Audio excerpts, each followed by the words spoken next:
Come explore the depths of consciousness, where we raise the vibes and open minds. I'm Allison. I'm Emily. And today we're going to be talking about masculine versus feminine, male versus female. And we're really going to focus on it from an energetic standpoint, I think. Okay. At least to me, being the galactic twin over here. Okay. That's going to be my focus. That sounds good. I will feed off of your energy since you Awesome. want to talk about energy. And what's the first thing that comes to your mind? This is one of the things that I believe as we are ascending into a new era, if you will, that if we don't balance our masculine, feminine energies within our personal lives, within ourselves, our singular self, that there's no way the collective is ever going to catch on. And that's really what needs to happen ultimately is we've got to balance, and not just here in the US, there are even more imbalances in masculine and feminine energy in some other areas of the world, unfortunately. So, as with everything, it all starts with the self. I mean, what do you think? Yeah, the balancing is absolutely needed. We are, in my opinion, suffering in a world where masculine energies have overtaken our systems, economic systems, political systems, and have sort of run amok. And many, many, many lifetimes of a war later, here we are still trying to figure it out. And it seems like it's the feminine energy, and those who are most feminine are always running around doing triage, it seems, trying to pick up the pieces and care for others and figure out how to get through and to survive to the next day. When you think of true, say, sacred masculine energy, what are the traits that come to mind? Protector.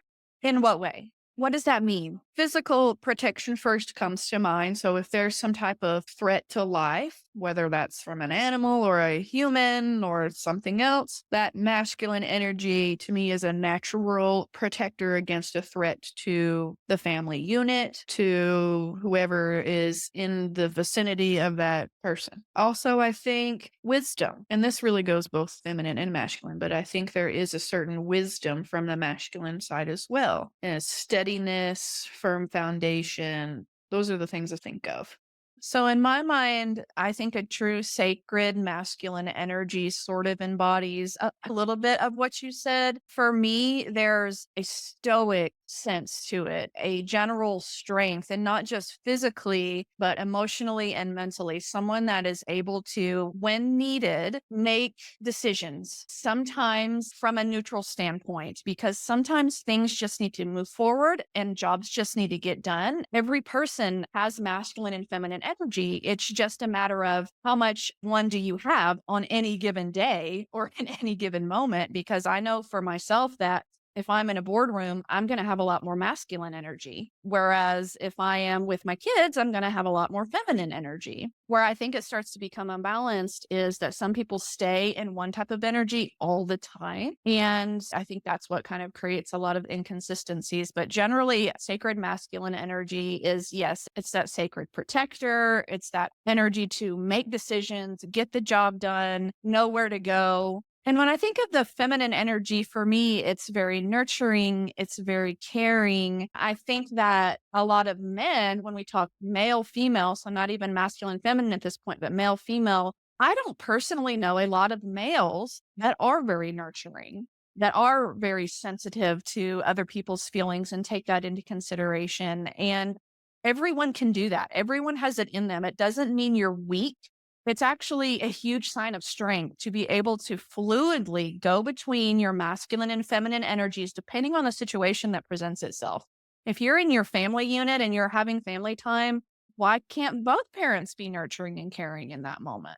If you're both trying to get something done and, charge through some hard times, maybe you both have masculine energy to try to get through whatever it is. And then you come back to rebalancing both of them in situations that are just more normal day-to-day type situations. You mentioned something a while ago about in the boardroom, you're more masculine. And my thinking is that's part of the problem, I think, is in the decision-making rooms, if everyone's being masculine or thinking that in order to make a decision, we have to lean masculine. So I need to push against that because that has these sort of rash decisions with all this masculine energy is part of why we're in the situation we're in globally. So how do we soften up the boardroom? And it's not just females being in the boardroom, it's the feminine energy, it's the caring, it's the empathy. Is we're in a boardroom that is serving the entire population and all the different energies that encompasses that. The boardrooms need to mirror the populations being served. We see this in Congress, still not representative of the general population of the US and many different demographic areas. I really think we need an influx of feminine energy in these spaces and for it to be more acceptable for this to happen. I don't know how we can necessarily break through those barriers in some institutions that are so heavily masculine, like let's say the military. Well, it's definitely possible, I think, to have both and be balanced within a boardroom. When I think of masculine energy in a boardroom, it has to do with let's keep the process going, have some assertiveness, and make decisions because that's what you're in the boardroom for. You're in there for a limited amount of time. You have all the heads together, and decisions need to be made in that time. You can still be very caring. You can still listen to every person. That's that feminine energy, making sure that you're listening and speaking an equal amount, maybe listening more so than speaking.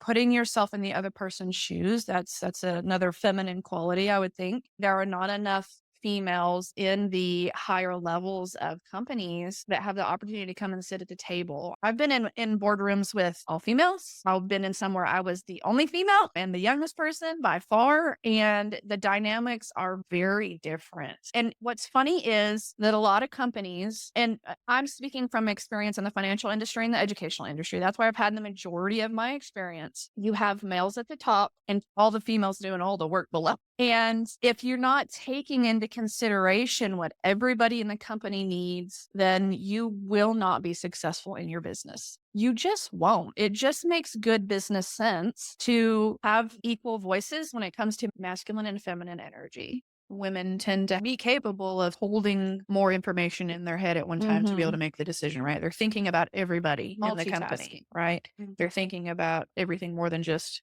we got The one singular numbers. focus, right? Or the numbers. We talked about masculine and feminine in a business sense and in a boardroom. Where do you see the imbalances in our society when it comes to toxic masculinity or even toxic femininity? That some of that is happening now too, because it is so imbalanced that I think people are just grasping to make the other side wrong somehow and just blanketing all males as toxic or all females as toxic. And that's not a good place to be. Certainly, my mind goes to the church and some toxic masculinity and femininity there. But I think what I'm more compelled to talk about is I've done a lot of work over the years in different public sectors and public health and education. And I've also worked in a lot of different arenas where I'm involved in justice work or observing people who are doing social justice work and that type of thing. It is super female dominated in terms of who's doing the work, who's leading the charge, who's leading the protest, who's going to testify at a public hearing. There is a huge lack of men. And to me, that's extremely problematic considering we're in a sort of this male dominated society and we need more men to be represented in these public fields doing the actual work. The thing is it's very similar to many other industries where the women are either like mid-level, let's say it's a nonprofit organization or a grassroots organization. You still have in many cases, even in the social justice work and advocacy groups, you still have a man at the top in many instances. Even if that's the only man in the whole organization, somehow he's at the top and all the women are down below doing the work. So I think part of the problem with that is women also are so conditioned to defer to male leadership or even the most masculine type of leadership. Sure. So even if it all is all an all female organization, you tend to defer to masculine decision making, push through, we're going to just plow through this. And that's really problematic. One of the ways we can deal with that and try to mitigate that starts at a young age, as you can imagine. There have been studies done that look at what is that age where young girls start to really be conditioned that they should defer to boys. And it's about seventh or eighth grade. It tends to, just happen in a regular classroom setting where girls, let's say they're being asked a question, the boy gets called on first, or he's more encouraged, or there's some type of incentive maybe for him to be more participating in a class discussion. But for some reason around that age, and usually in the school setting, young girls are learning to defer to the young boy. And then that just carries on through the rest of their schooling and into their adulthood. So if we can intervene before that age to really empower both boys and girls, that would be really, really helpful. That's interesting that you said that because I don't perceive it as originating in a school setting. That's around the age where you're like mid puberty. Okay. This is like the most awkward years of your life. You're starting to get your crushes and think about your future for the first time. It's not like, everything is let's go watch cartoons and have sleepovers. Kids at that stage are thinking about their future in terms of who might I marry? Who might I want to be with? Blah, blah, blah. That's like their main focus at this point, besides their friend group. So when they have that in their mind, they're thinking of references of what they know, their parents, what they've seen on TV and in movies. And we all know that there are huge imbalances in the media when it comes to how homes are run, who makes decisions. A lot of pastors are male. So there's another leader in that kid's life, maybe that again, they're looking at, okay, the leader is the male. I think one of the reasons why females will defer a lot to males is because they think that somehow they're more powerful in some way, or at least these men appear that way. And I think I said this on one of our other podcasts is the greatest power comes with the gentlest touch. And the greatest leaders that I've ever worked with, whether male or female, have had a very gentle touch. They've not been aggressive, but they can still be assertive and they can still be caring and they can still have the knowledge and take everybody into account. You can't make everybody happy, especially, the larger the family, the larger the company, the larger the community. You can't make everybody happy, but the greatest leaders have the gentlest touch. The research out there says if it's a female leader who is using the gentle touch, she's typically seen as weak, but men can get away Depends on with it. who you're asking. Who's doing the studies? Who's reporting on Well, these are who's just talking about this in the news? And see, I think everything is wrapped up in this because people identify themselves with masculine or feminine very, very early and they stick with that. And so they assume that, okay, I'm female, therefore I'm feminine. And then I'm male, I'm masculine. And there's not enough of a mixing and marriage between the two. People get demoralized for treading over from someone else's perspective, treading over into that other energy. All the time I see, things on social media about guys don't want a masculine female. What does that even mean from their perspective? Does that mean they don't want someone who's going to go out and mow the yard? Do they don't want someone who's going to go out and maybe make more money than them? Like I'm not in their head, so I don't know what it is that they're labeling as I don't want a masculine woman. right. And it's crazy to me because I know plenty of men that are like, I wish I had a girlfriend who would drink beer and watch football with me. you know? I don't know. It's just that's the thing is like, how are you defining masculine and feminine? I really think you've just got to let go of some of your definitions and realize that to be well rounded, especially in a family unit, I think that's where a lot of this comes up is a lot of imbalances. Let's say if you have a two-parent household and to me, it doesn't matter if it's same sex or different sex. There tends to be this polarity where one is more masculine, one is more feminine. Everyone has different things that they agree that this is what works for us. But I see more of a skew on a lot of the ones that have the more feminine energy. Generally, the females are doing the lion's share of the mental load, if not the entire mental load for the family unit, as well as quite a bit of the physical load, especially indoors.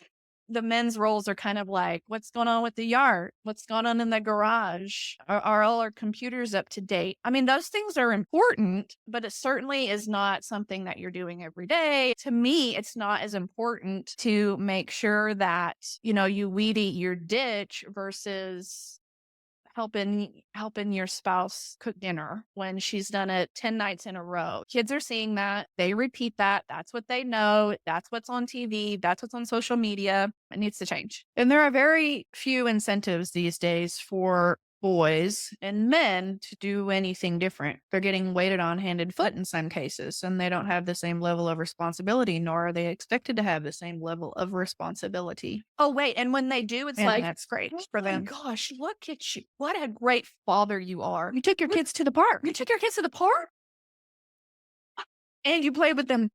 You went to the store and got diapers? What? Like, come on. You know that happens. You know that happens. Women don't get that praise because it's expected of them. But women give that praise, Sure. which is part of the problem. Or we're That's true. continuing to condition that doing sort of the bare minimum in that regard is Somehow. something to be praised. Right. And we love men. We're not dogging on men. No, no, no. You know, there's a lot of great men out there that, Yeah. like you said, have the gentle touch and that will help their spouse and work as a team. If you're entering into a new relationship and you're entering into a marriage, especially if you are a straight couple, really take the time to converse about what those roles are, not just the chores, but To the do what? mental load, Yeah. right? And the who's going to talk to the teacher of the kids, you know, and all of that is really important. I think gay couples, and I'm in a gay marriage, I am gay married, and I tend to kind of lean a little bit more masculine than my wife. I grew up, I was kind of a tomboy. I still I'd rather be in jeans and t-shirt. For some reason, that's masculine, whatever that means. We were very early on having several conversations about what is the split of things going to look like in terms of finances and chores and all the things. And, you know, yes, I do. I sort of take care of the yard. I'm the yard person. She takes care of the vast majority of our shopping for the household, but we split all the other tasks. We're both doing dishes, doing laundry, sweeping floors, taking care of the dogs, and neither of us feels like the other one is not doing enough. And I think sometimes women think that men are doing enough just by doing those typical masculine things, just by taking care of the yard, for example. But they're very aware that they need help in other arenas. But part of them, maybe they don't feel like they deserve that help, or they don't want to emasculate their husband. Or they feel like they have to exchange something. I actually saw a video, I think it was just this morning, that I loved. And it was like, if you're in a relationship, whether you have kids or not, act as if you're single. If there's dishes in the sink, you just do them as if your spouse was not even around to take care of these things. And I hate to put things in categories because there's always outliers, but there tends to be 3 categories of how men or the masculine energy works in a partnership. I may be talking more so about a partnership when there's children. There's the type of man who there's no expectations. He's just going to do the yard. He's just going to do this. He's going to do that. He's never going to go into that realm of really helping with the kids, never going to plan a holiday. None of the mental load, is not going to plan the grocery list. None of that. Sort of like the type 1 category. Type 2 category is someone who is going to do that stuff, but he thinks of it as I'm helping, which means in his mind, it's still the wife's job, but I'm helping her. And also, if I help her, maybe I'll get something out of this later. If I do more chores for my wife, She'll let me play video games for 2 hours tonight. or we're going to have a good time in the bedroom. There's that sexual exchange as well. A lot of men fit into that. Type 3 is it's the biggest flex a man or a woman or a couple can establish, which is absolute equal when it comes to mental load, physical load. And you can still have I don't clean bathrooms. I never have. Well, I told my husband when we first got together, he has to deal with the bathrooms. I just have, maybe it's OCD. I don't know, but he always doesn't. But I still think we're very like that type 3 where it's mental load is shared. Now, I love doing a lot of the holiday stuff. So yesterday we both decorated for Christmas, but I was like, no, not like that. No, let's do this. You're control freak. It's a little bit of you can still have an equal distribution of the load and nobody be resentful. And people still kind of fit into their, at least their mini categories of this is what I prefer. This is what I don't prefer. So if you're okay with it, can you kind of be the point on that? As long as you are in constant communication with your partner, you got to bring stuff up when it happens. If you're I have been doing the grocery shopping and the cooking for the past 2 weeks straight, 3 meals a day, making the kids lunches, and I love doing that, but I need a break from that. Can you help me?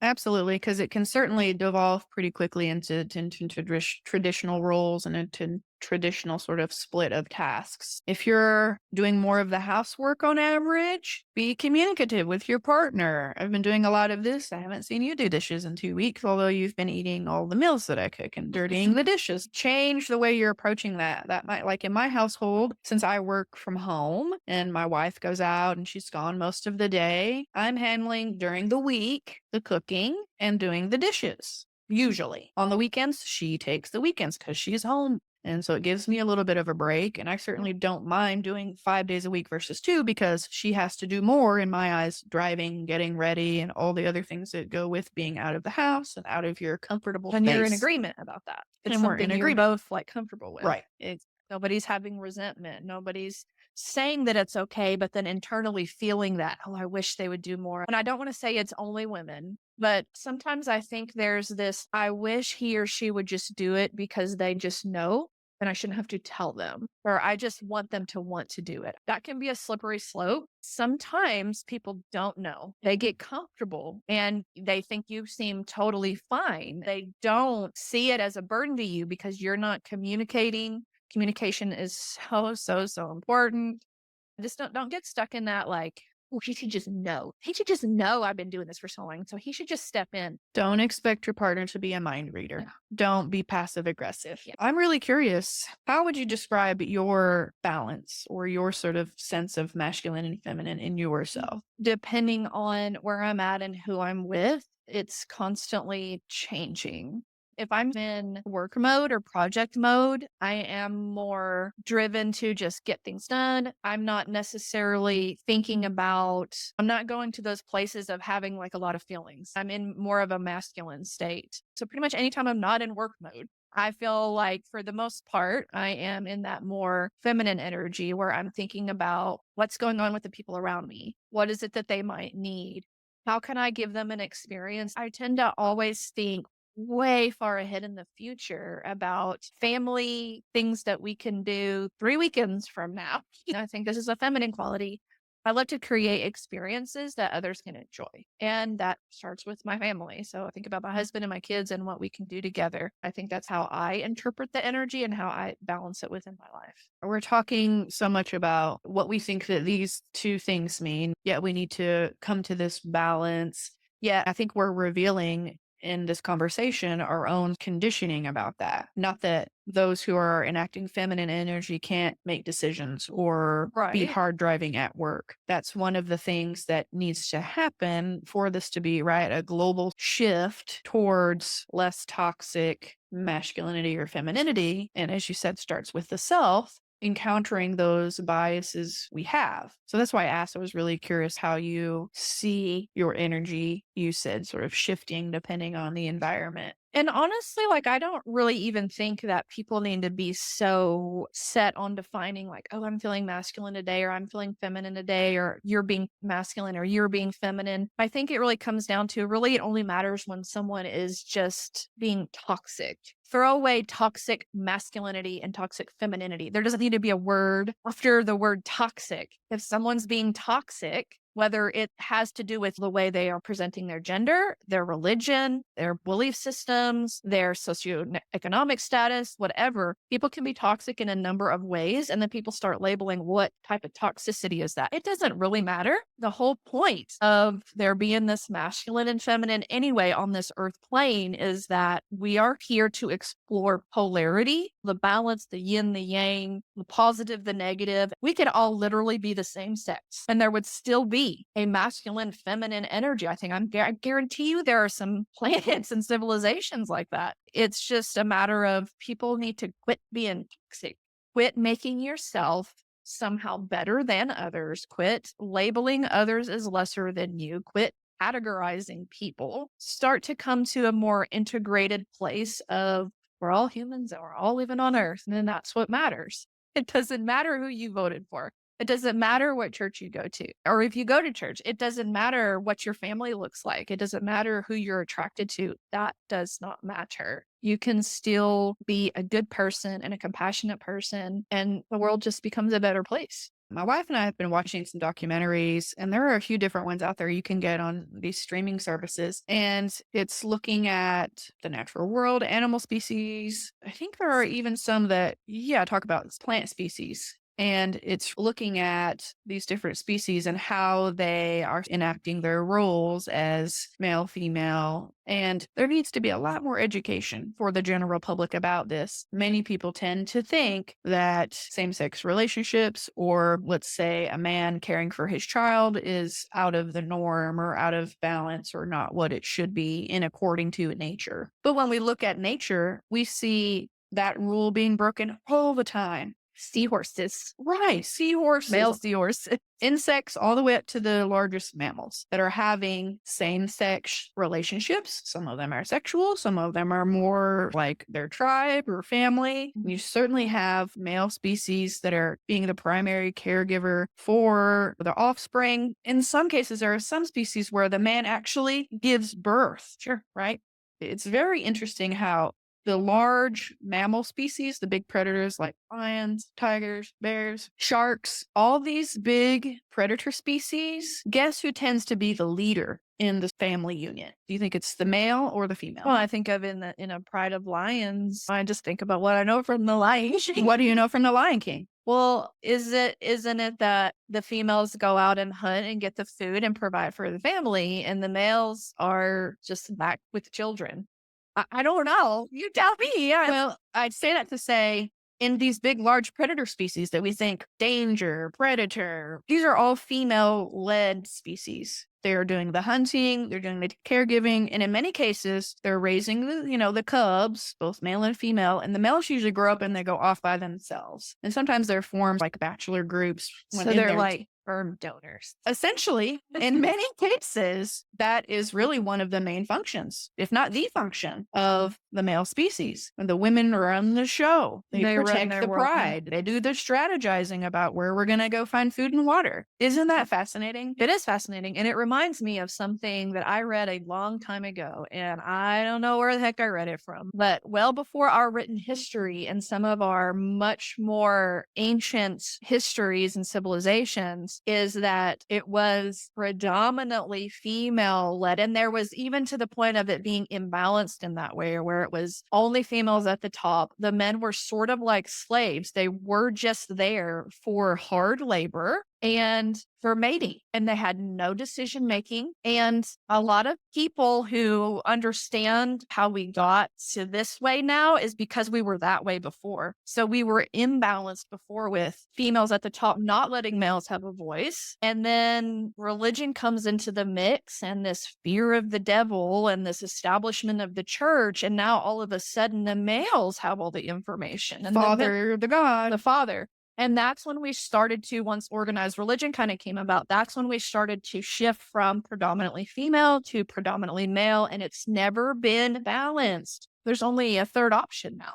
Right. Well, We have to come in balance. We can't continue to stay. Yeah. One from one extreme to the other. So Definitely. this is maybe the natural sort of order of things coming into balance as we see Yeah. masculine energy destroying many, many things for everyone, including themselves. And so now there's an adjustment period that we have to go on as a civilization.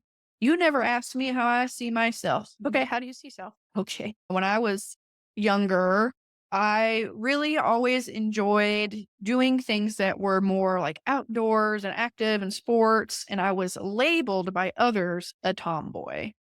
And so I started to kind of think of what that really meant to me. And I started to feel pressure that I was not being the feminine little girl. I didn't care about the color pink like everyone else did. I liked all the colors. You did not play Barbies with me. I'll put that out there. I was not big on the role playing games. Now we play games together, but I didn't want to do dolls. I didn't want to do the role playing games because guess what? Those toys are developed for us to learn our rules at a very young age. That did not align with me. And so I was labeled a tomboy. So I think part of that environmental conditioning that I had and thinking about how I'm lacking this feminine piece, I think that's part of why as I got older and into my puberty years and into where I'm starting to think about and feel in my body, my sexuality, there was a part of me who I guess was craving femininity. Now, I don't know where that came from. I think part of that certainly was my conditioning and being told I'm masculine, I'm a tomboy, when really I just felt like I was acting in my natural state. So I think that is part of why, as I became an adult,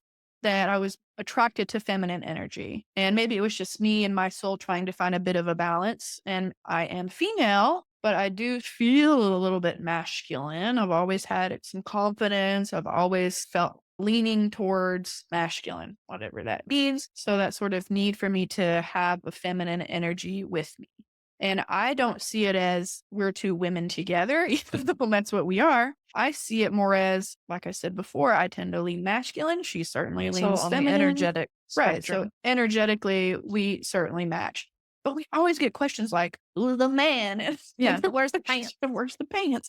We both wear the pants. Okay. We both like pants. We both wear dresses. I wear a dress all the time. It's interesting. And, People ask such stupid questions. well, it's from their conditioning. Yeah. Some People need to cases. stop. And when you have the opportunity to educate them, Sure. educate them. In a nice way. There have been times in my life, though, where I've craved wanting to feel and look and embody more femininity because it might have certain advantages or experiences that I want to have. But I think same thing, masculine as well. That's a good perspective. Yeah, definitely. I think we are really coming up to our time, and I want to get to our big questions. I do not want to forget about that. When I think of what maybe most people are gravitating towards when it comes to what's important for them when it comes to masculine and feminine is they start immediately thinking about partnerships and relationships. When I did couples coaching, one of the things that I tried to teach people is reminding them about this formula that I came up with, and it's not complicated. Okay. We need a diagram. No. Okay. So wherever you're at in your stage of your partnership or marriage, you have to remember that it's 50% business and it's 50% what I call ooh la la. Okay. I thought you were going to say pleasure, business pleasure. Ooh la la. Okay. Because that can mean family, other things too. But I think a lot of people will put all their eggs in the basket in that ooh la la marriage. They want the pleasure, they want the happiness, they want to go on the dates, they want to have all the things. And they don't think about what are the logistics of a marriage. You sign a contract. You go in front of someone who is certified, whatever you want to call it, to legally bind you two together. So you have to think about how it's logistical as well. And I think that's where most people have breakdowns in their relationship. They forget that they need to worry about resources, money, division of labor, division of mental load. None of that stuff's particularly fun. That's the 50% business side to a marriage.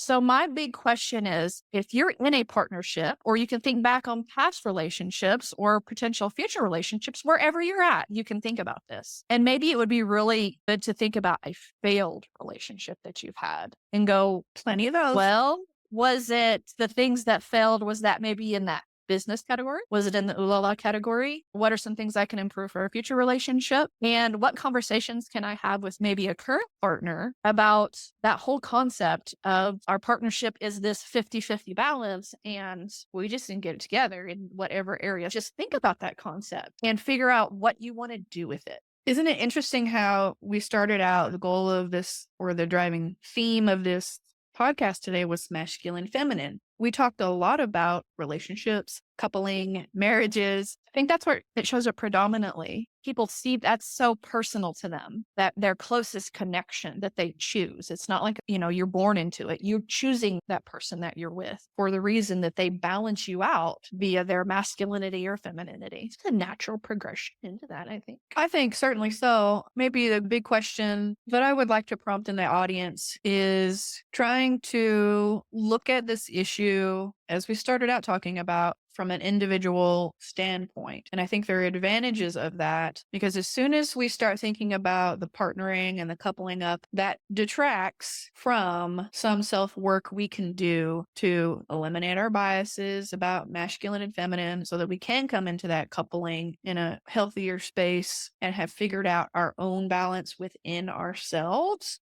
more of a prompting than a big question or a challenge to the listeners to say, sit down with yourself, have some time to talk to yourself and meditate and think about how you're embodying masculine and feminine and how you can come into balance and get rid of all the other perceptions that everyone else has of you and try to look at that within yourself. Interrogate these biases and this conditioning that you have.